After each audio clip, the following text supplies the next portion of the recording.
이번 수양회가 접하된 하나님의 말씀으로 더욱 복되고 깊은 수양회가 됐습니다.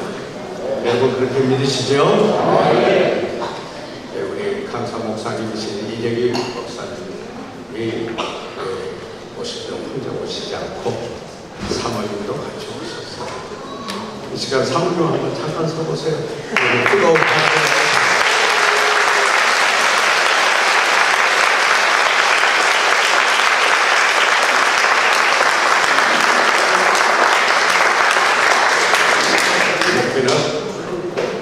남편 된 목사 혼자 하는 것이 아니더라고요. 그 곁에 내조도 하지만 목회를 내 기도하고 끊임없이 참아주고 사랑하며 함께 사모님 부인이 있기 때문에 가능하다고 생각합니다. 함께 도와주셔서 대단히 감사드립니다. 이어서 오늘 주님이 제자들에게 가르쳐주신 기도, 오늘 마지막 시간을 가져드리겠습니다. 우리 이재기 목사님 나오실 때 여러분 조금 박수.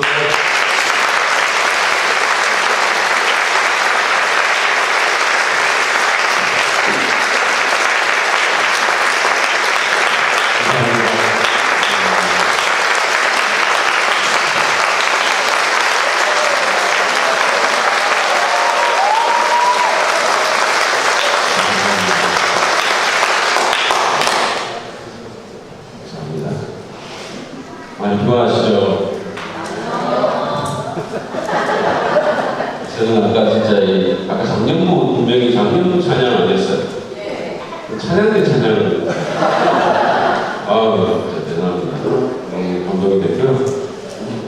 여러분들 이제 마지막 시간입니다.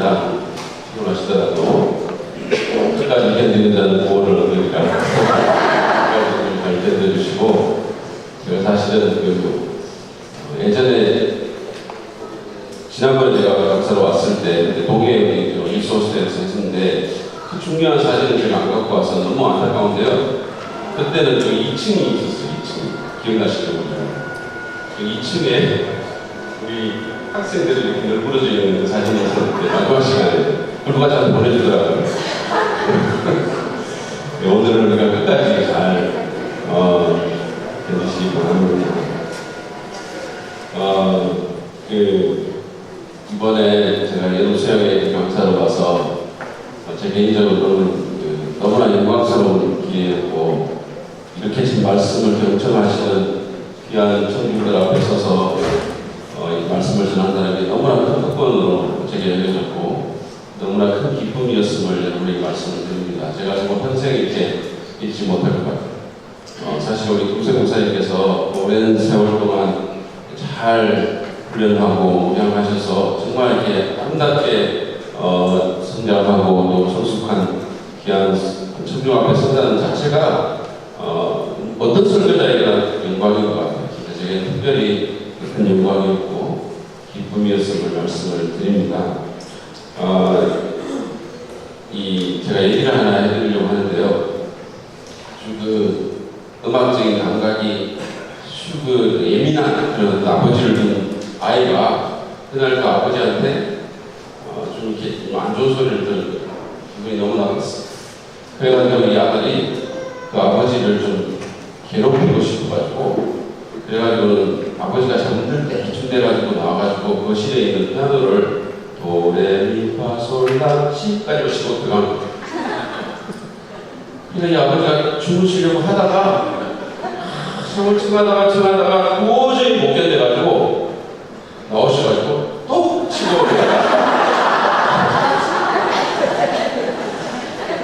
제가 왜 이 말씀을 드리냐면 사실은 주기도문이 조금 더 해야 되거든요. 조금 남아있어요. 오늘 제가 사실은 마태복음 6장 12절 말씀을 다루려고 하는데 마지막 절이 남아 있습니다. 그래서 이 말씀에 예민하신 말씀에 감이 뛰어나신 김문수 목사님께서 이걸로 끝나면 너무 찝찝하시는 거예요. 그래서 언젠가는 또 다시 불러서 그나마 부분을 겪어보시지 않을까 이런 생각이 들어서 말씀을 드렸어요. 그러면 제가 또 김덕신 목사님이 좀 더 건강하시죠. 그런 상황이 되지 않을까 이런 잔머리를 제가 네, 오늘 마태복음 또 오늘 마지막이지만 마태복음 6장 9절부터 13절 말씀을 이 시간에 함께 한 목소리로 다시 한번 읽어보도록 하겠습니다. 마태복음 6장 9절부터 13절 말씀 시작.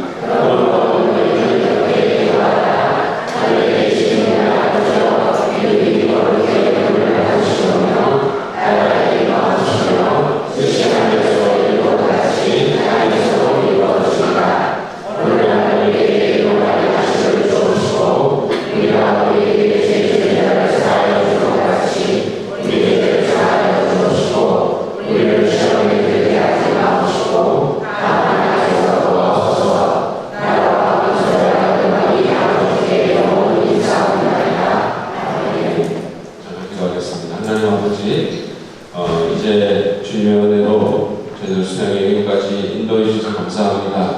제 마지막 말씀 나누는 시간에 하나님 우리가 육체적으로 피곤하지만 또 우리의 마음을 주님께서 깨어있게 하셔서 이 말씀 잘 받고 정말 기쁨으로 주님의 말씀에 순종하고 주님의 제자로 살아가는 저희들 모두가 될 수 있도록 축복해 주옵소서. 이 귀한 시간을 주님께 온전히 맡겨드리며 예수님의 이름으로 기도합니다. 여러분 혹시 자신의 잘못이나 죄로 인해서 어려운 상황 가운데 있다가 용서를 받으신 적이 있으십니까? 혹시 교도소에 갇혔다가 사면 받으신 분 계세요? 손을 들고 마시니까 얼마나 기쁘겠어요. 그런 일이 실제로 얼마나 기쁘겠어요. 저는 제가 이제 고등학교 3학년 때 그 당시에 예비고사라는 게 있었죠. 그러니까 예비고사를 하고 예비고사를 하고 나면 공고사 준비를 열심히 해야 돼요. 제가 그 당시에는 좀 열심히 아니라가지고 예비고사를 마치고 친구들한테 이제 중학교 때 친구들한테 설레가지고 그래서 그냥 원래는 계획이 없었는데 그냥 집을 제가 나가버린 거예요. 얘기를 안 하고 그냥 집을 저는 그래서 부산에 있는 친구 집에 가서 한 3일간인가를 제가 이렇게 돌아다니면서 놀다가 강화를 가고 하여튼 이러다가 그러다가 이제 온 적이 있습니다. 부모님께서는 이제 예비고사 마치고 저녁에 애가 없어졌으니까 저는 그냥 말만 안 들고 나온 건데 그래도 어쨌든 간에 갖추자. 그러니까 우리 부모님이 너무 저의 행방을 찾으려고 얼마나 노력을 하신 거예요.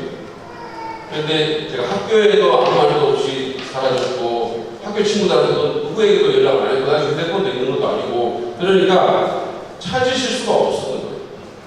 그래서 저희 아버지께서 제가 객사했나 싶어요. 이렇게 갑자기 사라졌으니까 시신보관소에 갈 생각을 거의 하는 지경이었었어요. 그럼 제가 이런 인간이었습니다. 저는 저를 고발합니다. 제가 그런 상황 가운데서 이제 나중에 제정신이 들고 도둑 떨어지고 해가지고 집으로 돌아왔어요. 떨면서 집에 돌아왔어요. 아마 쫓겨날 수도 있겠다는 생각을 했었어요. 정말 다리가 부러지도록 맞고 쫓겨나도 아무 할 말은 없어요. 근데 저희 부모님께서 놀랍게도 제가 들어갔는데 아무 말씀도 전혀 안 하시더라고요. 그러고는 자신이 살아있다는 그것으로 너무 위안을 얻으시더라고요. 거의 죽었다고 생각합니다. 그러고는 저를 용서를 해주셨어요. 그게 그 안도감과 그 기쁨과 감동은 여러분 정말 이렇게 안 겪어보면 몰라요. 한번 집 나가보세요. 정말로 놀라워요. 물론 죄송한 마음도 너무나 많이 들었습니다. 우리가 사람에게 이렇게 용서를 받는다는 것은 정말 기쁜 일입니다. 우리가 아무리 사람에게 용서를 받아도 하나님께 용서를 받지 못한다면 우리의 양식은 해방을 받을 수가 없습니다. 죄인이 받고 못 잔다는 그런 말도 없었어요. 무속하다. 또는 천벌을 받는다 그런 말도 그 모든 것들이 사실은 그 하나님의 용서와 연관되어 있습니다.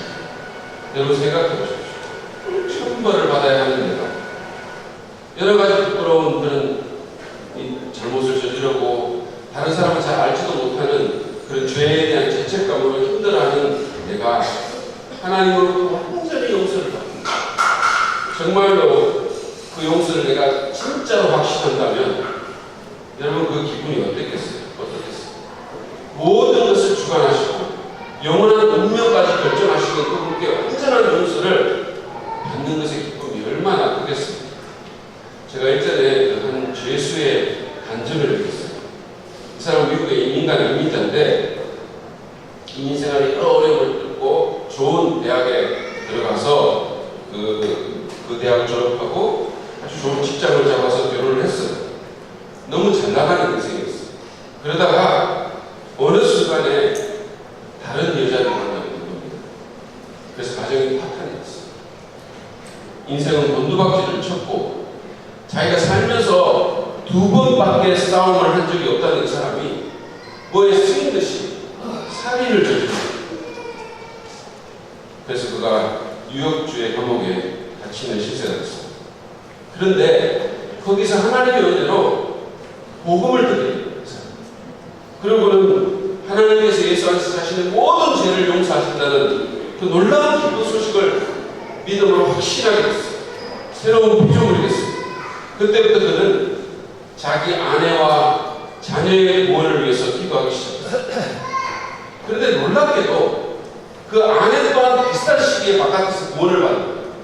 하나님께서 역사하셔가지고 그 아내가 예수님을 믿게 된 겁니다. 그래서 그리스도인이 된 그 아내가 자기 남편을 용서를 합니다. 비록 떨어져 있었죠. 그리고는 어떻게 수소문을 해서 면회를 왔어요. 그리고 얼마 있지 않아서 면회 온 딸에게까지 복음을 전한 거예요. 그래서 그 딸도 예수님을 믿게 됐어요. 이 사람은 자신이 감옥에 있는 것이 너무 어렵고 힘들지만 하나님께 용서받았다는 기쁨이 그 모든 것을 이기게 한다고 말을 했어요. 그에게 감옥이 단순한 감옥이 아니고 교회 선교지였어요. 그는 감옥교회의 목사와 같은 사명을 지금 감당하고 있다. 자기가 그런 사명을 갖고 정말 용서가 필요한 수많은 죄수들에게 하나님의 용서의 십자가의 복음을 전하고 있다. 그런 감정을 제가 했습니다. 여러분 놀라운 일입니다.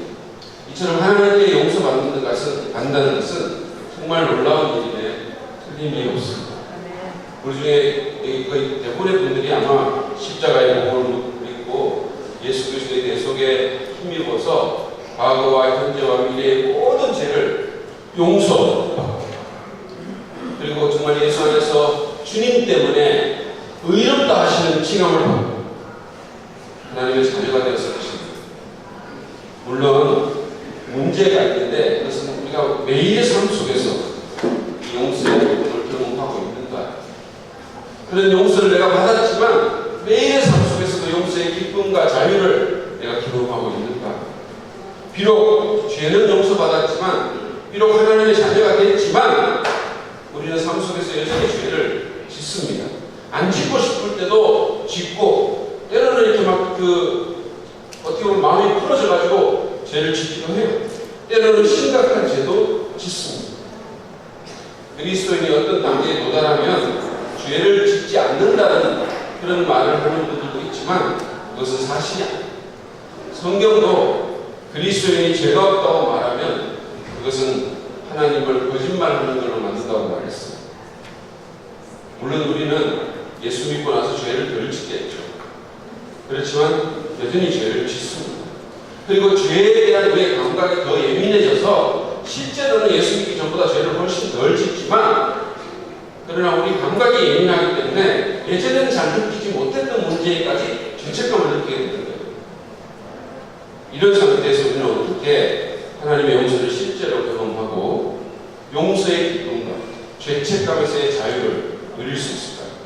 그것이 우리의 질문입니다. 저는 오늘 마태복음 6장 12절 말씀 우리가 우리에게 죄 지은 자를 사하여 준 것 같이 우리 죄를 사하여 주옵시고 라는 그 주기도문의 기도를 갖고 이 질문에 대한 답을 찾아보기를 원합니다. 먼저 우리가 정말 이 자유와 기쁨, 하나님 주신 자유와 기쁨을 누리려면 매일 자신의 죄를 인정하고 하나님께 용서를 구할 필요가 있습니다. 여러분 이거 하세요. 매일같이 자신의 죄를 인정하고 하나님께 용서를 구할 필요가 있어요. 매일같이.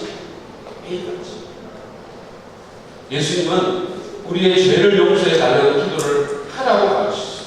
이건 그리스도인들이 해야 할 기도를. 여러분 누가 이 기도를 하냐면 예수 안 믿는 신자가 아니에요. 이 기도는 주기도문의 맥락에서 보면 신자들을 위한 기도문이잖아요. 신자들에게 주신 모델 기도문이거든요.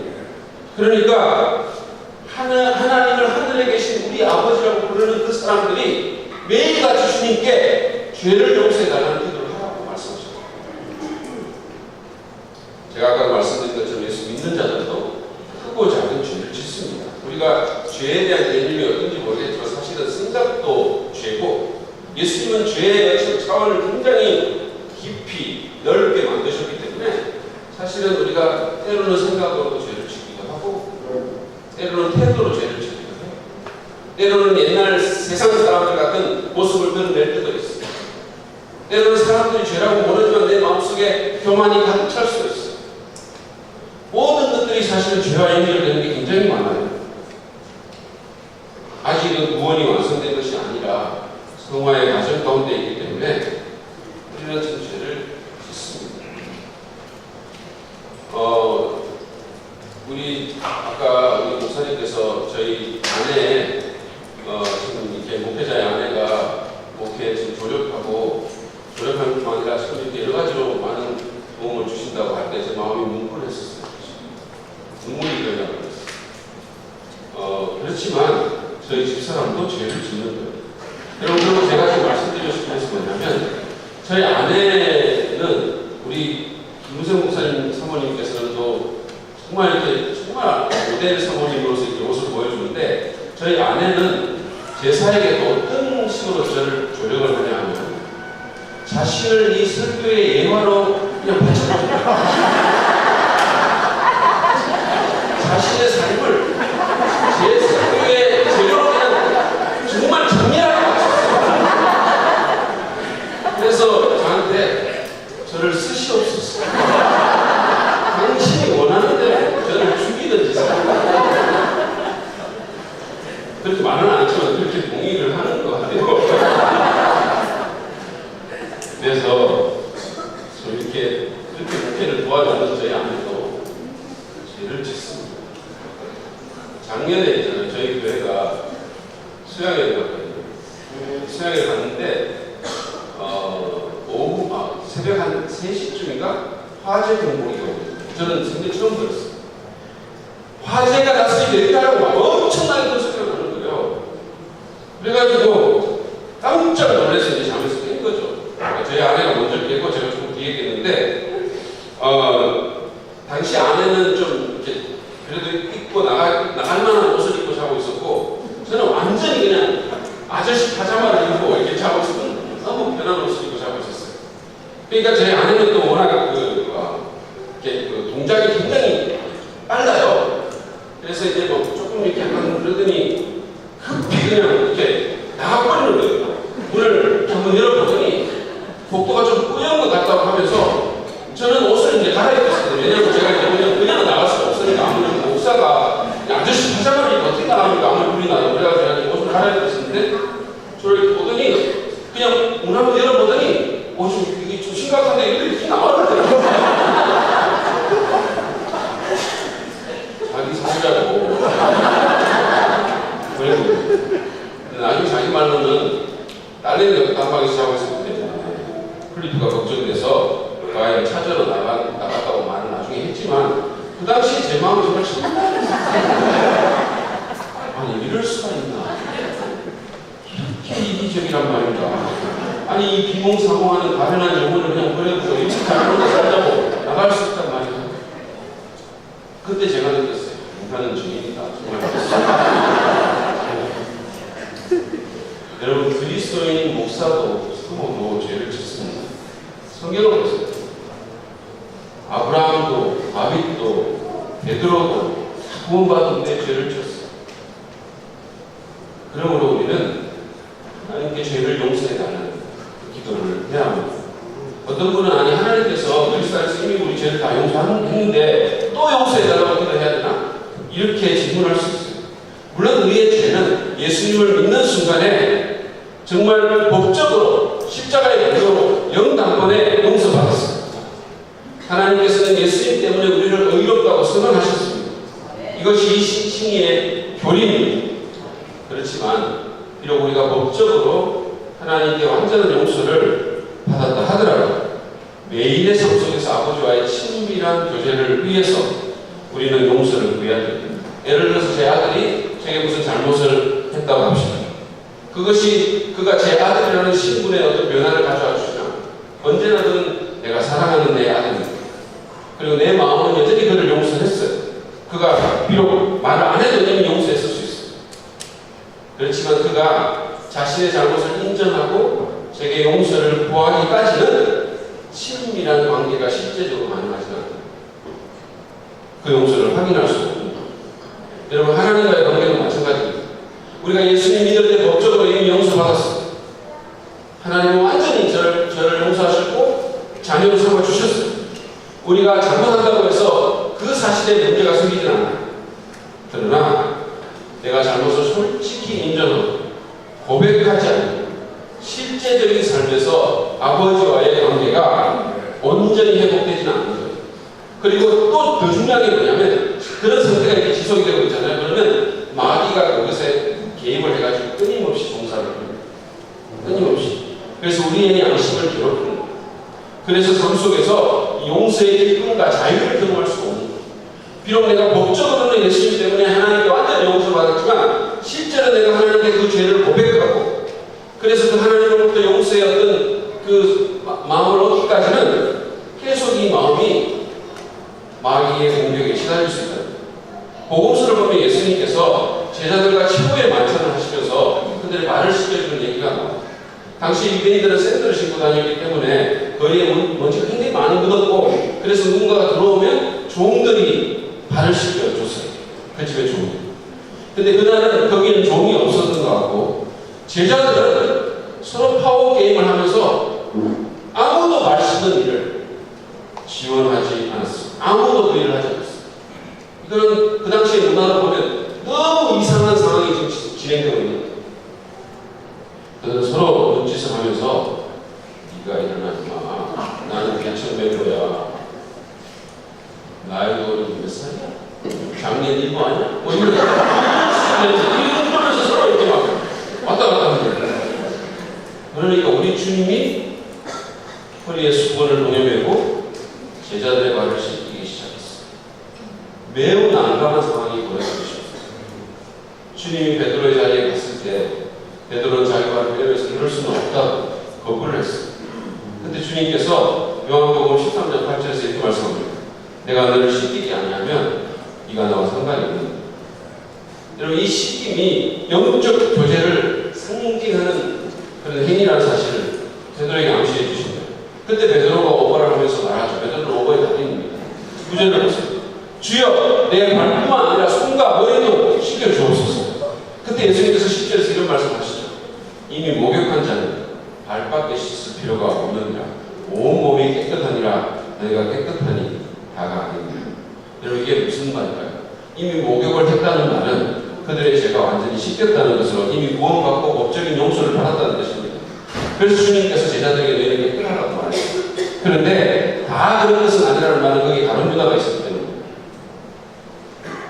이 얘기는 이미 용서를 받고 법적으로 완전히 하나님 보시기에 신분적으로 깨끗해졌다 하더라도 매일의 삶에서 묻는 먼지를 씻어내야 할 필요가 있다는 것을 얘기를 하시죠. 예수님께서는 베드로에게 내가 너의 발을 씻기지 않으면 네가 나와 상관이 없다 이렇게 하셨어요. 이것은 실존적인 의미에서 얘기하는 거예요. 따라서 우리는 매일같이 자신의 삶을 돌아보면서 세상에서 묻었던 때와 먼지를 주님께 씻김받는 시간을 가질 필요가 있습니다. 이것은 별 사소한 것 같지만 우리의 영적 생활에 있어서 굉장히 중요한 거예요.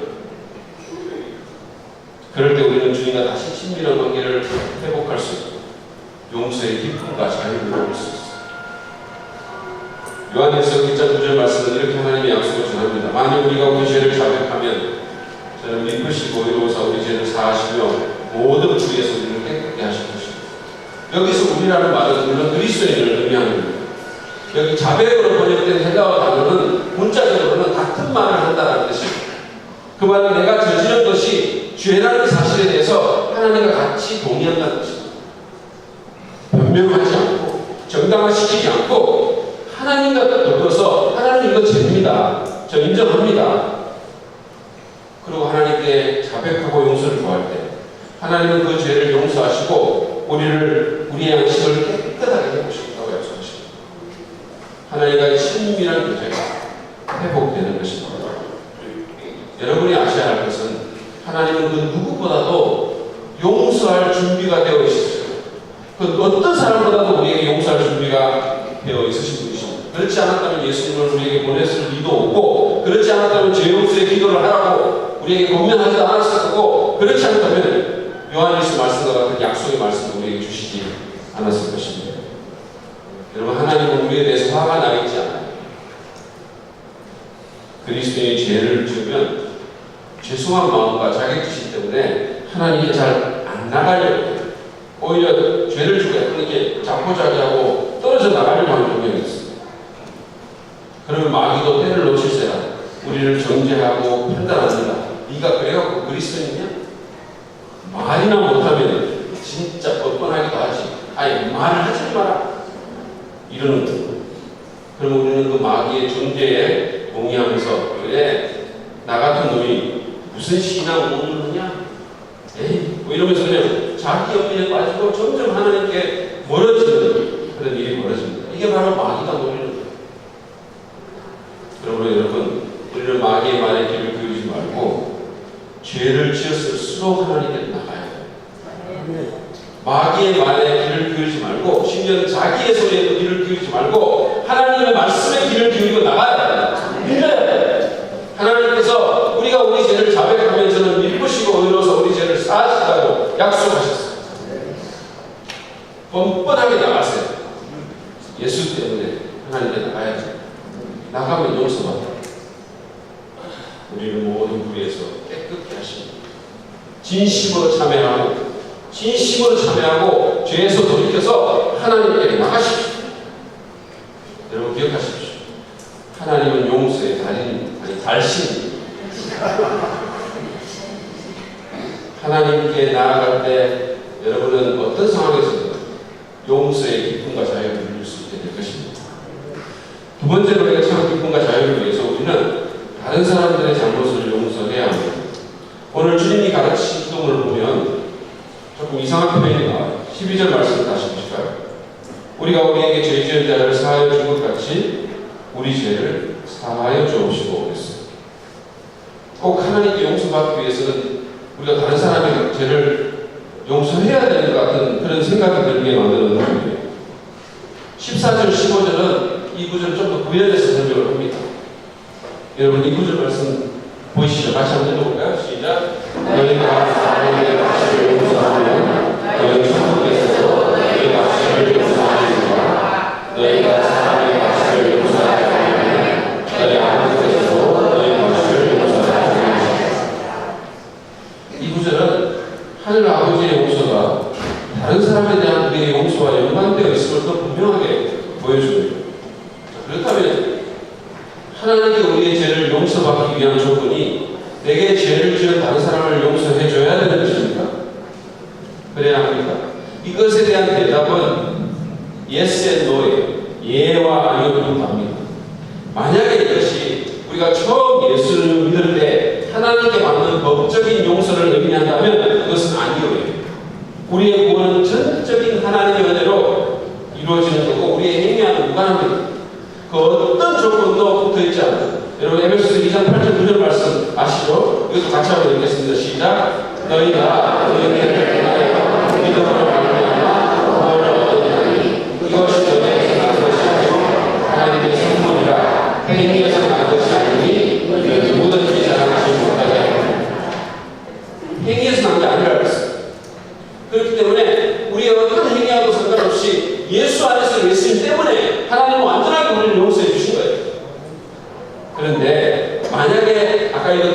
말씀이 아버지와의 관계 가운데 실존적으로 경험하는 용서를 의미한다면 그 대답은 yes.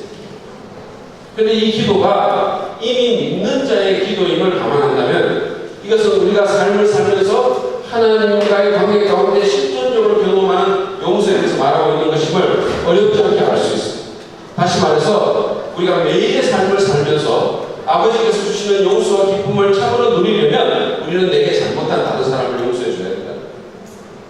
비록 하나님은 무조건적으로 법적으로 나를 용서해 주셨지만 실존적인 차원에서 내가 그 용서의 기쁨과 자유를 누리려면 나는 내게 잘못한 누군가를 용서해 줄 필요가 있다. 사실 누군가를 용서하지 않을 때 제일 먼저 사라지는 게 뭐냐면 기쁨입니다. 그렇죠? 우리는 기쁨을 잃어버리게 돼요. 그 사람을 생각만 해도 기분이 나쁘고 우울해집니다. 때로는 화가 나기도 하고 때로는 긴장이 되기도 해요. 뭐 죽을 것 같기도 해요. 우리 교회 학생부에 한 애가 페이북에다가 너 죽는다 이라는 글씨를 빨간 글씨로 이만하게 올렸어요. 너 죽는다.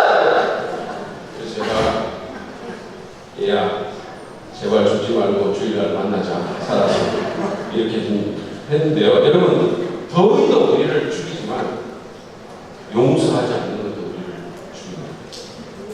누군가를 용서하지 않을 때 우리의 내면에서 무언가가 죽어요. 무언가가 죽어요.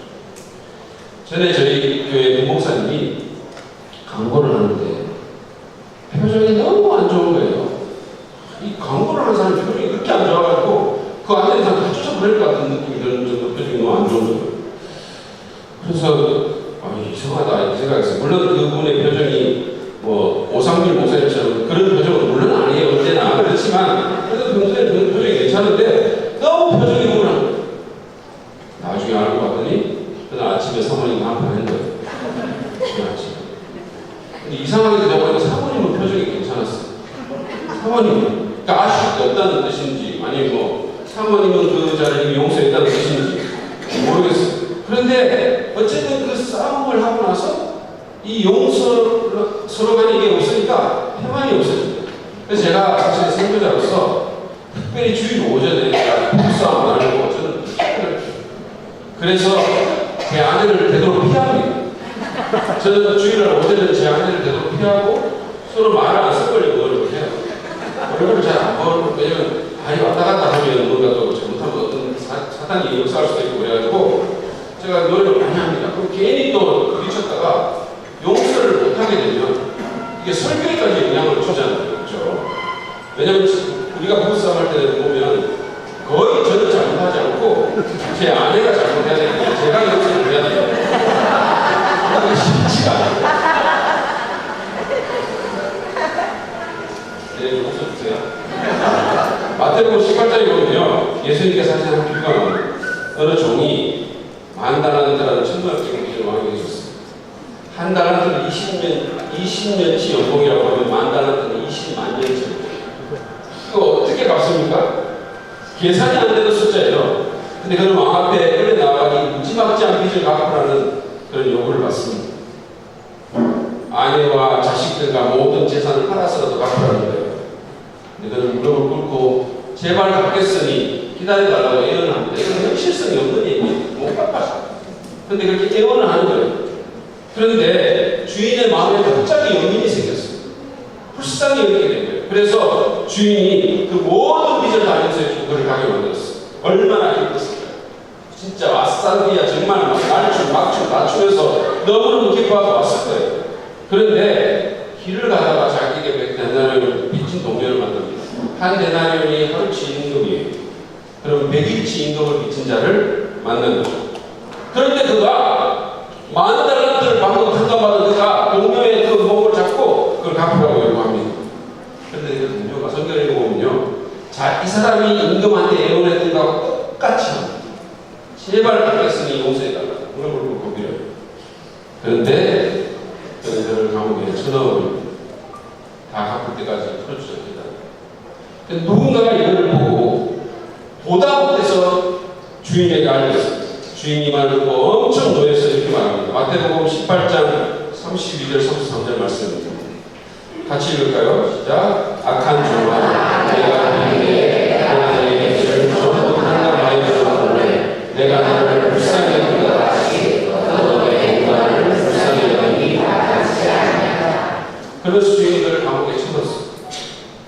그리고 예수님께서 35절에 이 말씀을 더 보시죠. 이 말씀을 잘 보세요. 너희가 각각 중심으로 형제를 용서하지 아니하면 내 천부께서도 너희에게 이와 같이 하시리. 여러분 이게 무슨 말입니까?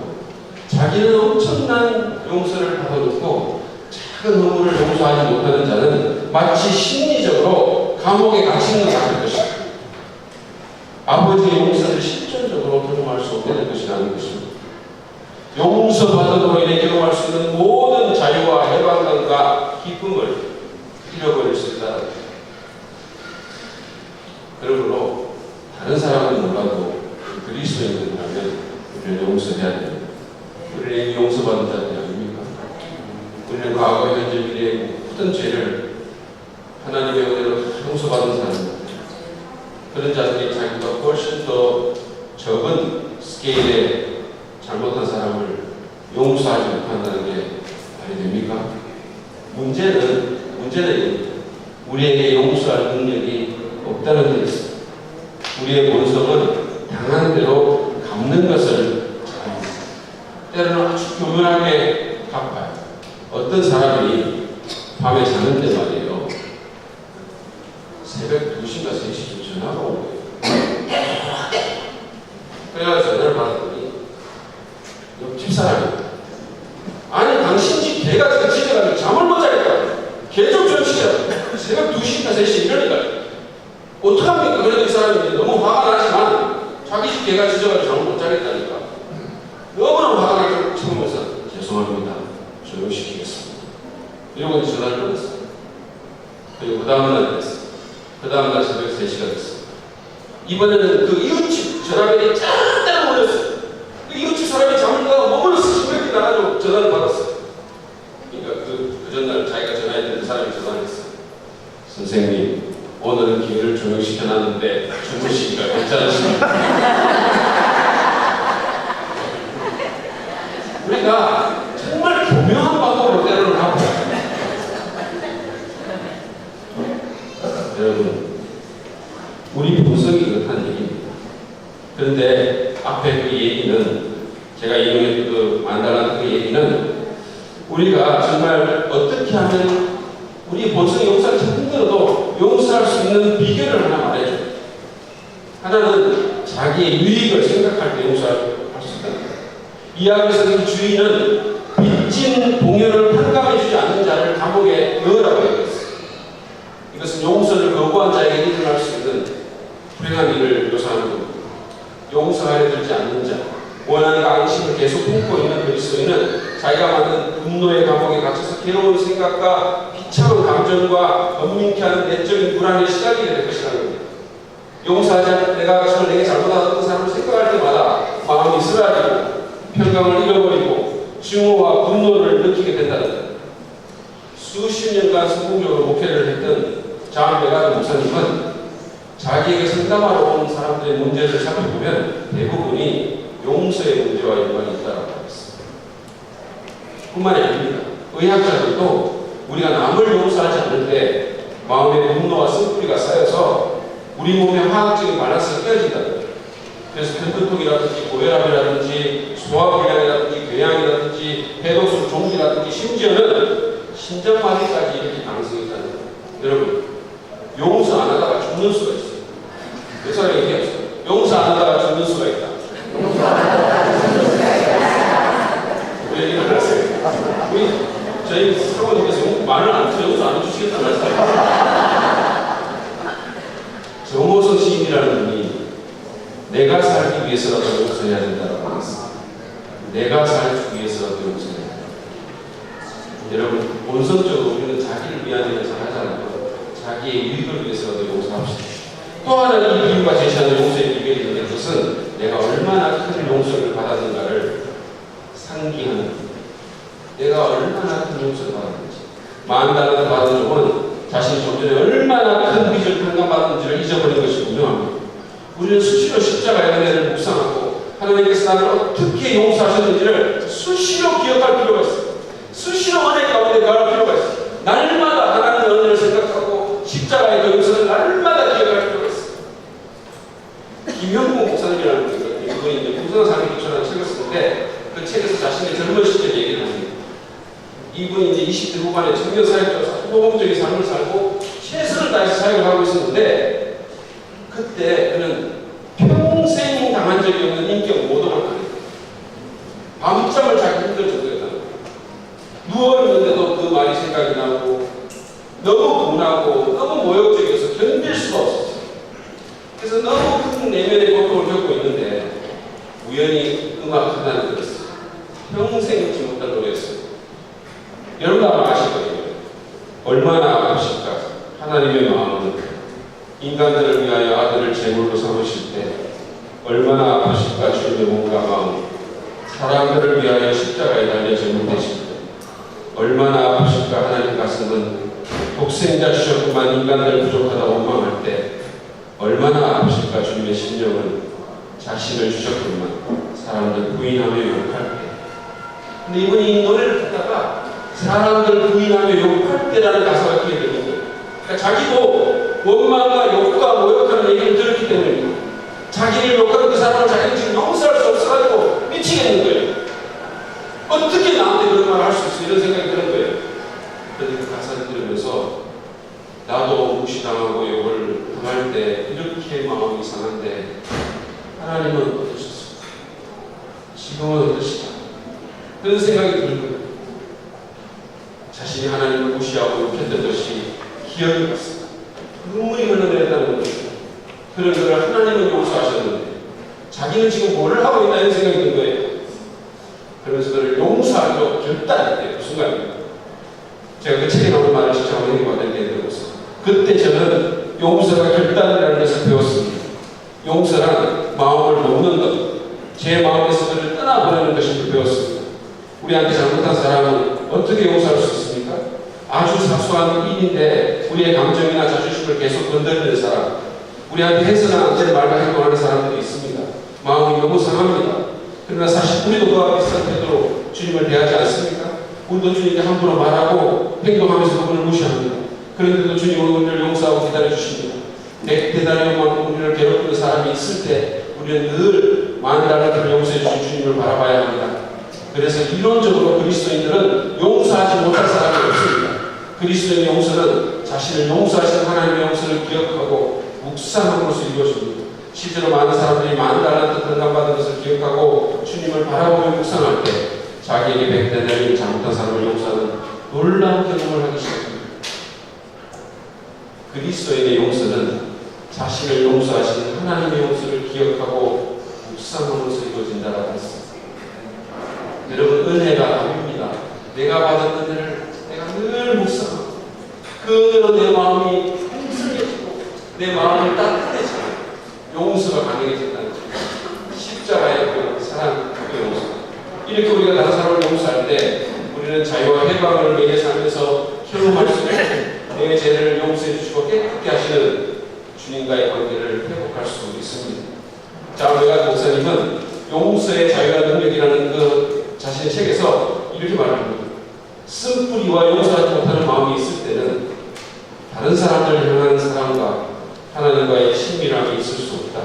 그러나 용서가 있을 때는 자유와 영적 능력과 감정적인 치유와 발품한 교제가 있다. 용서가 있을 때 하나님께서 만지시는 마음이 있으며 하나님께서 축복하시는 삶이 있는 것입니다. 그렇습니다. 우리가 하나님께 용서받고 용납받는 사는 기쁨을 정말로 실제로 누리기를 원하시면 다른 사람들을 용서해 주십시오. 여러분 가족 중에 어떤 분이라든지, 여러분 교우 가운데 누구라든지, 아니면 회사 가운데 어떤 분이라든지, 여러분 우리는 실제로 보면요, 사실 우리가 용서하지 않고는 살 수가 없어요. 왜냐하면 모든 인간은 죄인이고 원하든 원하지 않는 우리가 죄를 짓기 때문에 용서 없이 관계가 형성될 수 없는 거예요. 그러므로 여러분 하나님의 은혜를 생각하며 용서합시다. 그리고 만약에 내가 잘못했다면 또 내가 잘못한 사람에게 진심으로 용서를 구하십시오. 그래서 용서의 기쁨과 나를 끌고 가는 것으로부터의 자유를 경험하는 저와 여러분 되기를 바랍니다. 뉴욕의 한 묘지에 가면 돌로 만든 큰 묘비가 있는데 거기에는 이름도 생년월일도 사망월일도 아무것도 없고 그냥 영어로 forgiven, 용서받았음, 이라는 글자가 새겨진 묘비가 이렇게 여러분 보이세요? 아무것도 없고 그냥 포기거든. 용서받았어. 이런 글자가 새겨졌다는 거예요. 어떤 사연이 여기에 있었는지는 모르지만 이 사람은 용서받은 감격이 너무 컸으면 틀림이 없습니다. 그게 자신의 정체성을 규정하고 그게 자신의 인생을 묘사하는 한마디가 된 것을 보면 그가 용서를 통해서 얼마나 기뻐하고 힘을 얻었는지 짐작할 수 있습니다. 여러분 우리도 그렇게 용서의 감격을 잊지 않는 개인과 공동체가 되길 바랍니다. 그리고 그 용서를 흘려보내는 은혜의 공동체가 됩시다. 매일같이 죄를 하나님께 고백하고 그 죄를 버림으로써 실존적인 용서의 기쁨과 자유를 경험할 뿐만 아니라 서로 용서하고 용서받음으로써 이 깨어지고 분열된 세상에서 하나님 나라의 샬롬과 복음을 드러내는 정말로 아름다운 천국 같은 공동체가 되기를 진심으로 축복합니다. 하나님께서 저 여러분 모두를 이렇게 축복하시길 간절히 바랍니다. 잠깐 기도하겠습니다. 하나님 아버지, 오늘 저에게 주신 말씀을 우리가 마음에 새기고 날마다 하나님께 나아가 우리의 죄를 자백하고 주님으로부터 깨끗함을 받을 뿐만 아니라 우리 안에서도 서로 간에 용서하고 용서받음으로 하나님의 용서를 흘려보내는 복되고 아름다운 내 공동체가 될 수 있도록, 그래서 정말 기쁨과 자유가 넘치는 우리 불광동 성서 침례교회가 되고 그 하나님 연대를 수많은 사람들이 증가하는 귀한 공동체가 되도록 주님께서 축복하여 주시옵소서. 수양의 기간 동안 가르쳐 주신 하나님의 그 말씀의 교훈을 우리가 잊지 않고 주님께 기도하며 그 기도대로 살아가는 우리 모두가 되기를 간절히 바라며 우리를 사랑하신, 우리를 위해 십자가를 주시고 우리의 모든 죄를 용서해 주신 우리 주 예수 그리스도의 이름으로 감사하며 기도하옵나이다. 이 시간 모두 다 같이